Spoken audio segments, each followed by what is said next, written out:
имея веру и добрую совесть, которую некоторые, отвергнув, потерпели кораблекрушение в вере.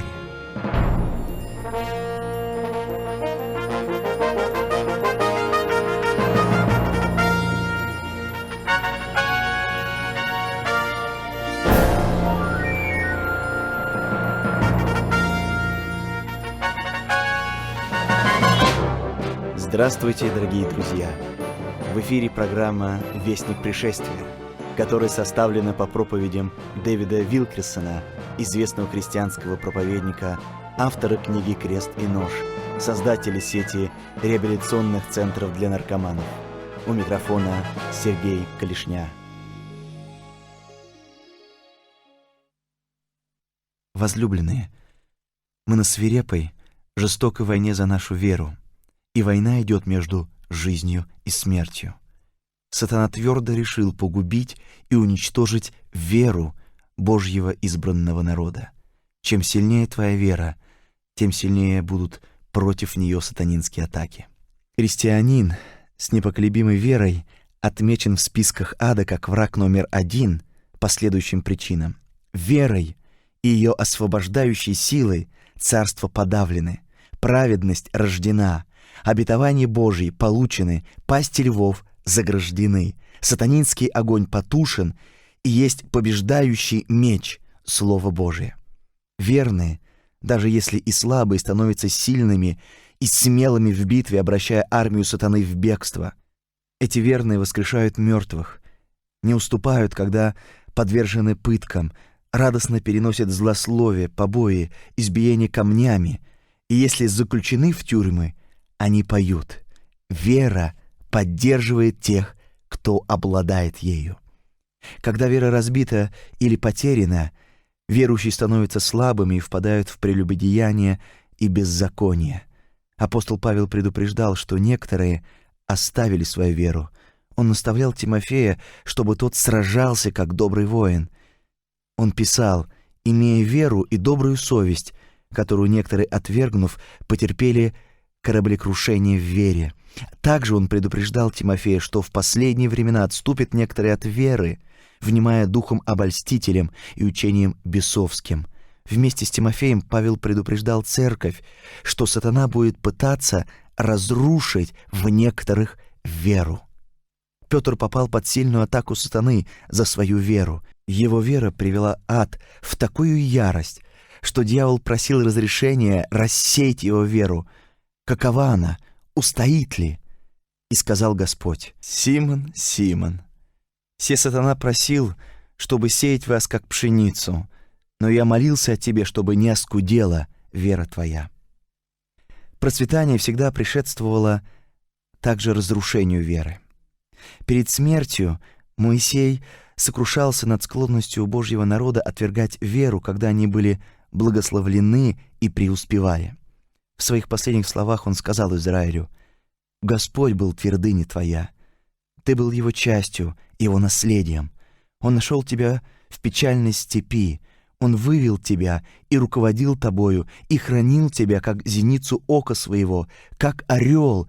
Он распростер свои могучие крылья над тобою, чтобы нести тебя. Господь, Он один руководил тобою, потому что не было чужого Бога среди тебя. Ты извлекал мед из скалы, ты имел обильно елей, масло, молоко, овец, коров, козлов и овнов, и ты пил чистое вино. И так как ты был благословен, ты стал горд и упрям и тверд. Ты взял всю его доброту, считая все как само собой разумеющееся, и отказался от своей веры в него. И Господь увидел это и возненавидел их, потому что они разгневали его, и сказал: «Скрою лицо мое от них, ибо они род развращенный, дети, в которых нет верности». Когда Израиль потерял свою веру, отвергнувши ее в сторону, идя по своему, все вышло из-под контроля, и Бог остановил поток благословений. Затем Господь сказал: «Соберу на них бедствия и истощу на них стрелы мои». Это точно то, что происходит в настоящее время с Америкой. Мы стали тем родом, в котором нет верности. Однажды мы поверили в Бога. Мы написали Его имя на наших монетах. Мы почитали Его раз в неделю. Мы молились Ему в наших школах, в наших судах и в Конгрессе, потому что это была Божья нация. В результате этого мы наслаждались всеми благословениями и добротой, высказанной Моисеем. Сегодня же мы отвергли веру в Него, повернувшись взамен к жадности, похоти и всем формам злобы. Делая это, мы насмехаемся и ругаемся над источником всех наших благословений. Сейчас предупреждения Моисея исполняются на нас. Бог будет собирать бедствия на нас, осыпая такими ужасными стрелами эту нацию, каких никогда не было во всей истории этого благословенного края. Я верю, что Бог разрешил подвергнуть наказанию этот род сатане и таким образом поставить Америку на колени. Поколение Вудстока некогда выпало из светского общества, потому что их не удовлетворяло абсолютно ничего. Вудсток — это небольшое уютное местечко в Америке, остался символом этого поколения, когда 450 тысяч молодых людей собрались там вместе и, дойдя до бесчувствия от наркотиков и рок-музыки, искали мира. Они искали нечто такое, что удовлетворило бы их внутреннее страстное желание, и это кончилось тем, что почти половина погибли. Сейчас в нашем обществе не меньше злоупотреблений наркотиками везде, и на улицах, и в школах, и я вижу Америку, лежащую подобно пациенту на операционном столе со вскрытой грудной полостью и обнаженным сердцем. Вокруг стола много хирургов, зашивающих все кровоточащие сосуды. И вот, когда хирурги думают, что они остановили кровотечение и уже готовы мыть руки, лопается главная артерия и начинается артериальное кровотечение. Америка уже начала истекать кровью. Хотя еще можно зашить рану на скорую руку, но то, о чем мы со слезами предупреждали, уже надвигается. На нашу экономику одето железное ярмо, которое невозможно сломать. Застолье кончилось. Американский стиль жизни, каким мы его знали, изменится навсегда. В Нью-Йорке недавно был бунт в одной из тюрем. Там был ремонт на кухне, и поэтому подали холодный ужин, что и возмутило заключенных. Они открыли окна, выбросили свой ужин на улицу и начали поджигать все вещи. И это только потому, что ужин оказался холодным. Что будет происходить, когда начнут закрываться колледжи, а наша молодежь не будет иметь денег на спортивные машины, магнитофоны, одежду и все прочее, к чему они так привыкли? Они никогда не были лишены этого. Я видел недавно сон, какого никогда не было в моей жизни. Вообще, я прошу Господа, чтобы Он говорил ко мне, во-первых, через свое слово, затем через пророчество Святого Духа и через сны, потому что у меня нет больше других путей для ясного представления того, что Он говорит к моему сердцу. Сон был таков. Я шел по улицам Нью-Йорка, и все было серо, мрачно и уродливо.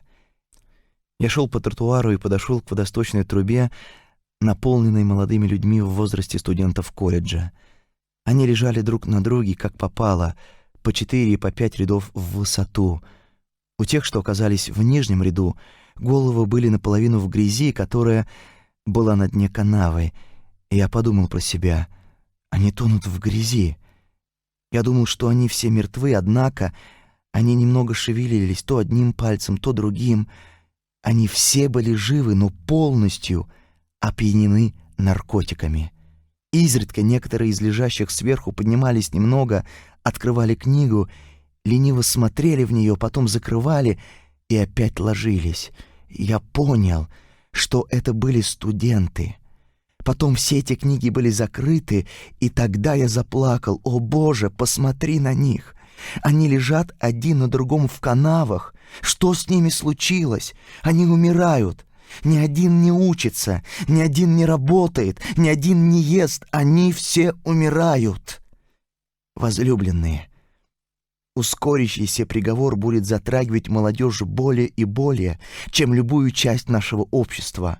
Большинство из них никогда не знали такого вида страданий. Они всегда имели все, что только хотели. Мы будем иметь бунты и вспышки среди нашей молодежи. Я верю, то, что сказано в Писании, сейчас сбывается. Бог начал исполнять свой приговор. Он не обрушил его на нас внезапно. Бог предупредил, что соберет бедствие и истощит свои стрелы. Как я вижу, это бедствие будет начинаться, ускоряясь мало-помалу, одно недоброе известие отсюда, другое оттуда, и затем внезапно поток со всех сторон. Возможно, пройдет год, прежде чем это коснется многих из вас. Это бедствие затронет людей из высшего класса. Он не затронет среднего рабочего. Те из вас, которые всегда огорчались от того, что имели простую работу, придете к тому, что вы будете благодарны, потому что многие видные работники будут испытывать значительные затруднения. Берегите свою веру. Тот же принцип пребывания в вере в Бога, который действует в нашей личной жизни, также действителен и для нашей нации. А без веры угодить Богу невозможно, ибо надобно, чтобы приходящий к Богу веровал, что Он и есть, и ищущим Его воздает. Когда у тебя нет веры, ты заметишь, что ты говоришь Господу с укором. Ученики были в лодке, носимой по волнам, а Иисус спал, пока волны били в лодку. Они разбудили Его упреком. «Учитель, неужели тебе нет нужды, что мы погибаем?» Они обвинили Его, что Ему нет нужды. Иисус смирил бурю, а им сказал: «Что вы так боязливы? Как у вас нет веры?» Некоторые из вас сейчас переживают сильнейший шторм в своей жизни, и кажется, что бедствия только ускоряются. Нет работы, денежная проблема, враги наступают на вас словно ударные волны, чтобы потопить вас, и кажется, что Господь заснул над вашей проблемой, и внутри вас бушующее море, где нет ничего спокойного и тихого. Осталось ли у вас хоть сколько-нибудь веры, или говорит она вам, или же она угасает с каждой новой неприятностью или разочарованием? Находите ли вы то, что в вашем сердце вы говорите Господу с упреком: «Господи, неужели тебе нет нужды?» Или ты будешь просто стоять возле, и ты все это не остановишь? Или ты дашь мне потонуть в этом море отчаяния? Неудивительно, почему Иисус сказал эти ободряющие слова. Бог ли не защитит избранных своих, вопиющих к Нему день и ночь, хотя и медлит защитить их? Сказываю вам, что подаст им защиту вскоре. Но Сын Человеческий, пришед, найдет ли веру на земле? Я часто удивлялся, как Иисус мог задать такой вопрос, особенно принимая во внимание все харизматическое и евангелизационное скопление в церкви в наше время. Остается ли у них вера, когда придет потрясение? Несомненно, бедствия будут во множестве, и стрелы Божьего приговора будут очень быстры, так что многие отвергнут веру. А ты? Найдет ли он и тебя неверным в этот час? Сатана имеет хорошо, тщательную, разработанную стратегию. Он имеет цель разрушить твою веру. Сатана извращает праведные суды Божьи в церкви, ибо время начаться суду с дома Божия. Если же прежде с нас начнется, то какой конец непокоряющимся Евангелию Божию? И если праведник едва спасается, то нечестивый грешник где явится? Предупреждения Петра исполнились. Сатана забирает себе похвалу Божьего обличения и обнаружения греха в церкви, чтобы созидать видимость, как будто зло не поддается никакому контролю. Все обличения и обнаружения за последние годы не были работой дьявола. Это был Бог, наказывающий и очищающий. Сатана предпочел бы и дальше иметь это ложное лицо, смесь, двойную мораль, потому что он хочет, чтобы основание в служении было порочным. Но Дух Божий внезапно включил небесный прожектор и послал армию ангелов выбросить весь грех и порок вон из церкви, из народа Божьего, из всех своих святых. Дорогой брат, а как ты? Вынул ли Бог из твоего сердца всю эту тьму и весь этот порок? Один брат сказал: «Кто же следующий?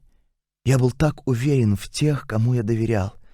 Каждый, о котором я думал, что он очень святой, очень помазанный, сейчас облечен в каком-нибудь ужасном тайном грехе. Кому же доверять теперь?» Вы узнаете, что некоторые евангелисты и пасторы никогда не имели победы над постоянно преследующим их грехом. Вы слышите о многолетней склонности к порнографии, о годами скрываемом пьянстве, извращении, рабстве похоти, неустойчивости перед искушениями, и все это время проповедуя победу во Иисусе. Вместе со своей извращающей ложью сатана пытается взять себе похвалу за чистку дома Господня. Он пытается сделать так, чтобы грех выглядел неудержимым, не поддающимся никакому контролю, и этим он старается убедить христиан, что осаждающий грех никогда не прекратится. Одна его большая ложь такова: каждый делает что-нибудь неверно, каждый живет ложью. Ты тоже обречен на падение. Если те, которые по общепризнанному мнению были святы, сильны, не устояли, то ты также не имеешь ни одного шанса. Но, возлюбленные, Бог нам дал могучее оружие, чтобы мы могли использовать его против этих атак на нашу веру.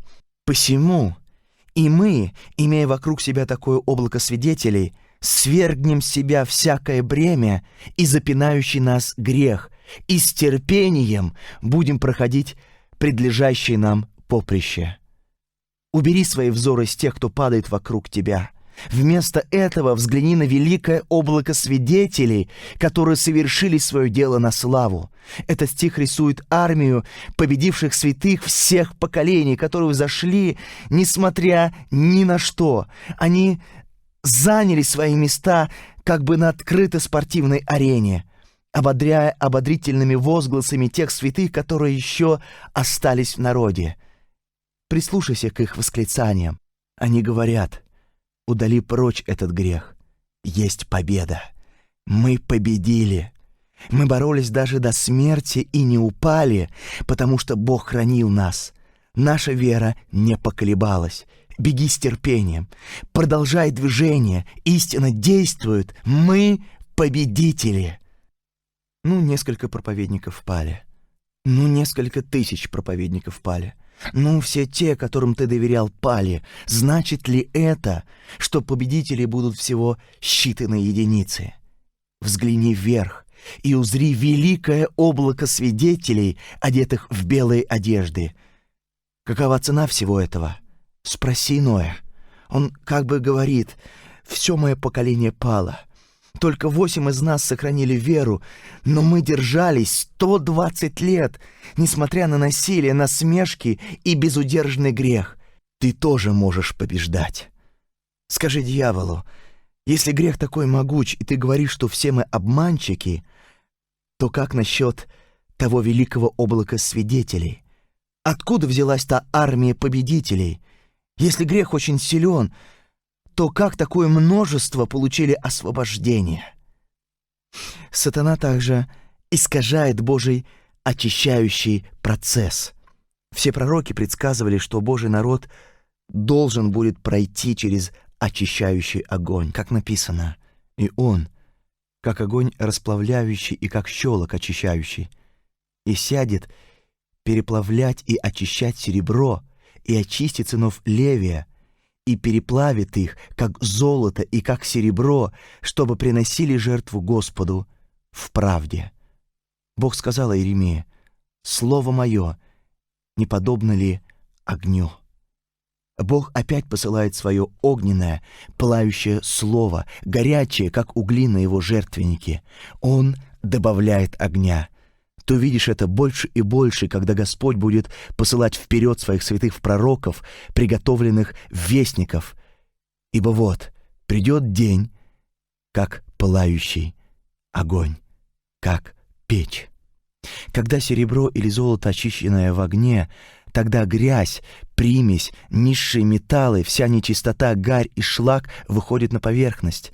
И тогда ты проходишь Божий очищающий процесс и как бы находишься под Его раскаленным словом, тогда вся нечистота выходит на поверхность, и спрятанная гниль, грех и извращение отделяются посредством огня. Сатана также стремится разрушить твою веру, искажая любящее наказание Господа. Главные силы сатаны направлены на то, чтобы убедить тебя, что в настоящее время твое наказание вызвано тем, что Бог очень зол на тебя и недоволен тобой. В Новом Завете есть много мест о наказании, то есть в воспитательном исправлении. Как написано, «И забыли утешение, которое предлагается вам как сынам. Сын мой, не пренебрегай наказание Господне и не унывай, когда Он обличает тебя, ибо Господь, кого любит, того наказывает, бьет же всякого сына, которого принимает. Если же вы терпите наказание, то Бог поступает с вами, как с сынами. Ибо есть ли какой сын, которого бы не наказывал отец? Сам Иисус провозгласил: «Кого я люблю, тех обличаю и наказываю. Итак, будь ревностен и покайся». Павел как-то сказал: «Будучи же судимы, наказываемся от Господа, чтобы не быть осужденными с миром». Старый Завет тоже говорит о наказании. В притчах сказано: «Наказание Господне, сын мой, не отвергай и не тяготись обличением его, ибо кого любит Господь, того наказывает, и благоволит к тому, как отец к сыну своему». Невзгода, через которую ты проходишь, как дитя Божье, не случайность или внезапное бедствие. Каждое испытание, каждая огненная проба находится под Его заботливым взглядом, и для всего этого у Него есть цель. Это для пользы, чтобы нам иметь участие в Его святости. Наказание порой огорчает нас, и вещи, которые случаются с нами, подчас кажутся нам странными даже. Это не радостно, но после того, как оно проходит, это производит, как написано, мирный плод праведности. Тем не менее, только те, кто хочет учиться и готов усваивать эти уроки, принесут плод. Наказание может включать телесную боль, длительные страдания, восстающих детей, безработицу, потерю бизнеса, неверность друзей, несчастье, беспорядок в доме, разные виды огненного испытания. Сатана может сказать вам, как он сказал когда-то Иову: «Но ведь праведник не страдает. Если Бог услышал тебя, если Он спас тебя, если Он возлюбил тебя, если Его обещания истинны, ты должен получить избавление немедленно. Твои страдания не должны быть такими продолжительными. Где же твой Бог? Или твоя вера дает только тебе это?» Возлюбленные, не ослабевайте, не отвергайте свою веру. Сатана — лжец. Вы страдаете потому, что Бог любит вас. Он заботится о вас. Господь желает видеть людей, которые сохраняют веру, даже если они испытывают утрату своего имения, всего того, что у них когда-то было. Как написано: «Вспомните прежние дни ваши, когда вы, бывшие просвещены, выдержали великий подвиг страданий и расхищение имущества вашего приняли с радостью, зная, что у вас есть на небесах имущество лучшее и неприходящее». Несмотря на великое огорчение, эти люди, бывшие просвещены, увидели свет. Их имение было расхищено, но вера сделала их радостными, потому что их глаза были направлены на имущество лучшее, которое есть на небесах. Если бы ты потерял все свое имущество, отвергнул бы ли ты все свое упование на Господа? Многие, к сожалению, потеряют все. Я знаю одного христианина, он бизнесмен, и он очень преуспевал, он имел личный самолет. Вообще он был мультимиллионером. И вдруг он потерял все. В прошлом году он мечтал, чтобы иметь только пищу на столе. Но Небесный Отец наполнил его сердце миром. Сейчас он видит Бога как своего единственного кормильца, и ни он, ни его семья не испытывают голода. Дорогие мои, апостол Павел сохранил веру и в хорошие времена, и в плохие. В своих последних днях он мог похвалиться: подвигом добрым я подвязался, течение совершил, веру сохранил. Он мог бы сказать: сатана отправлял своих посланников в Иерусалим, Дамаск, Эфес, Антиохию, в Коринф, чтобы побить меня, но я сохранил веру. 5 раз иудеи били меня по 40 ударов без одного. Много раз бросали меня в темницу, побивали камнями, 3 били меня розгами. Я был в опасностях от разбойников, от своих соплеменников, но я сохранил веру. Я был очень утомлен, переполнен болью, бессонными ночами. Я был в голоде, жажде, холоден, наг. Я был обременен заботами, но я сохранил веру. Я был в бедствиях, ошеломлен. Мне причиняли страдания, но никогда я не был разбит, не был отвергнут, непоколебим в своей вере. Эти слова поддержат нас в тяжелые дни.